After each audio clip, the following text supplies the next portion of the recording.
Profit یوسف علیہ السلام series 6 part. اس طرح کا واقعہ چھپا ہوا نہیں رہ سکتا تھا ایسے گھر میں جہاں چاروں طرف خادم ہیں، اور یہ کہانی ہر جگہ پھیل گئی۔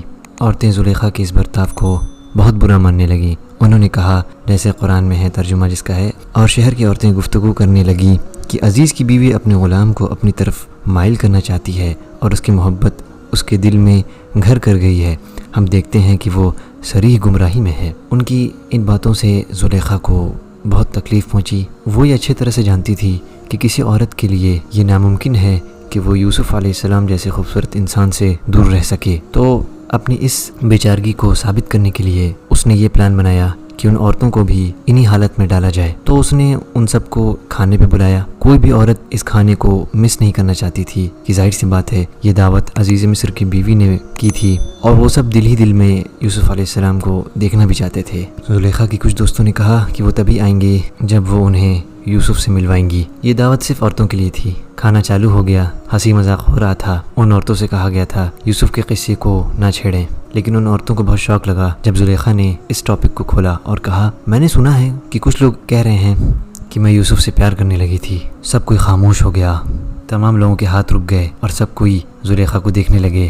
پھر زلیخا نے خادموں سے کہا کہ وہ سب کو پھل دیں، اور کہا کہ میں اس بات کا اقرار کرتی ہوں کہ وہ بہت ہی خوبصورت انسان ہے، اور میں اس کا بھی انکار نہیں کرتی کہ میں اس سے محبت نہیں کرتی، میں اس سے بہت عرصے سے محبت کرتی ہوں۔ جب زلیخا نے یہ بات کہی تو عورتوں کے دماغ میں جو ٹینشن تھا وہ چلا گیا۔ کھانا جب ختم ہوا تو تمام عورتیں پھل کاٹنے لگیں۔ اسی وقت زلیخا نے یوسف علیہ السلام سے کہا کہ وہ سب کے سامنے آئیں۔ یوسف علیہ السلام اس جگہ گئے اور ان کی نظریں جھکی ہوئی تھیں۔ زلیخا نے ان کا نام پکارا اور انہوں نے اپنا سر اٹھایا تو تمام مہمان ایک دم حیران رہ گئے۔ ان کا چہرہ ایسا چمک رہا تھا جیسا کہ کسی فرشتے کا چہرہ ہو۔ اس میں مکمل معصومیت تھی، اتنی زیادہ کہ ایک انسان ان کی شکل دیکھ کے یہ کہہ سکتا تھا کہ یہ ذہنی طور پہ کتنے پرسکون ہیں۔ وہ عورتیں پھل کاٹ رہی تھیں اور دیکھ بھی رہی تھیں۔ سب کی نظریں یوسف علیہ السلام پر جمی ہوئی تھیں۔ اسی دوران عورتیں اپنی انگلیاں بھی کاٹنے لگیں اور انہیں اس چیز کا احساس بھی نہیں ہوا۔ یوسف علیہ السلام کا اس جگہ موجود ہونا اتنا حیران کن تھا کہ ان لوگوں کو بالکل بھی اپنے ہاتھ کٹنے کی تکلیف نہیں ہوئی۔ ان میں سے ایک عورت نے حیرانی کا کلمہ ظاہر کیا، دوسرے نے کہا یہ تو انسان ہی نہیں ہے، تیسرے نے کہا یہ تو کوئی فرشتہ ہے۔ اس کے بعد زلیخا کھڑی ہوئی اور اس نے کہا، یہ ہے وہ جس کے بارے میں تم لوگوں نے میرے اوپر الزام لگایا۔ میں بالکل بھی انکار نہیں کرتی کہ میں نے اسے اپنے پاس آنے کی دعوت نہیں دی۔ تم لوگ یوسف کی خوبصورتی سے ایک دم مدہوش ہو گئی، اور دیکھو تمہارے ہاتھوں کو کیا ہوا ہے۔ میں نے بھی اسے اپنے پاس آنے کی دعوت دی ہے۔ اگر وہ میری بات نہیں مانتا ہے تو میں اسے جیل میں ڈال دوں گی۔ اس واقعے کو اللہ تعالیٰ نے قرآن میں ایسے فرمایا ہے جس کا ترجمہ ہے، تو جب اس عورت نے ان کے فریب کے بارے میں سنا تو انہیں پیغام بھیجا اور ان کے لیے تکیہ دار مجلس تیار کی، اور ان میں سے ہر ایک کو ایک ایک چھری دی، اور یوسف سے کہا کہ ان کے سامنے نکل آؤ۔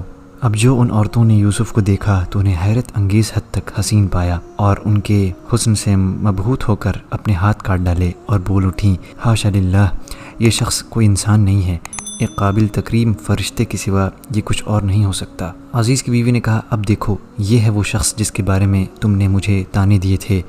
یہ بات واقعی سچ ہے کہ میں نے اپنا مطلب نکالنے کے لیے اس پر ڈورے ڈالے، مگر یہ بچ نکلا، اور اگر یہ میرے کہنے پر عمل نہیں کرے گا تو اسے قید ضرور کیا جائے گا اور یہ ذلیل ہو کر رہے گا۔ یوسف نے دعا کی کہ یا رب، یہ عورتیں مجھے جس کام کی دعوت دے رہی ہیں اس کے مقابلے میں قید خانہ مجھے زیادہ پسند ہے، اور اگر تو نے مجھے ان کی چالوں سے محفوظ نہ کیا تو میرا دل بھی ان کی طرف کھنچنے لگے گا، اور جو لوگ جہالت کے کام کرتے ہیں ان میں میں بھی شامل ہو جاؤں گا۔ چنانچہ یوسف کے رب نے ان کی دعا قبول کی اور ان عورتوں کی چالوں سے انہیں محفوظ رکھا۔ بے شک وہی ہے جو ہر بات سننے والا، ہر چیز جاننے والا ہے۔ آج کا یہ پارٹ یہیں ختم ہوتا ہے، انشاءاللہ اگلے پارٹ میں آپ سے ملتے ہیں۔ ویڈیو کو شیئر کریں۔ جزاکم اللہ خیر۔ السلام علیکم ورحمۃ اللہ وبرکاتہ۔